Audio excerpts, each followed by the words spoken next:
মাঝে মাঝে মানুষের কথার আঘাত এতটা গভীর হয় আর এতটা জঘন্য হয় যে মানুষের একটা বাজে কথা আর বাজে ব্যবহার আমাদের সারা রাতের ঘুম কেড়ে নেয়, আমাদের জীবনের সুখ শান্তিকে একদম হারাম করে দেয়। এজন্য মাওলানা তারিক জামিল বলেন যে अगर जिंदगी में खुश रहना चाहते हो तो जवाब देना ना सीखो, चुप रहना सीखो।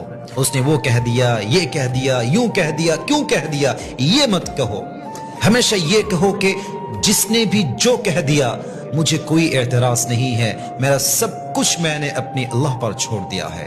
মানুষ যাই বলুক আপনি চুপ থাকবেন, জবান বন্ধ, কান বন্ধ, অভিযোগ বন্ধ, আপনার সমস্ত কিছুকে আপনি ছাড়বেন আল্লাহর উপরে।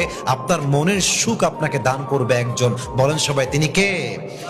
এই জন্য মানুষের কড়া কথা, বাজে কথা, গালিগালাজ এগুলোর জবাব দিতে যাবেন না। যত জবাব দিতে যাবেন আপনার মনটা তত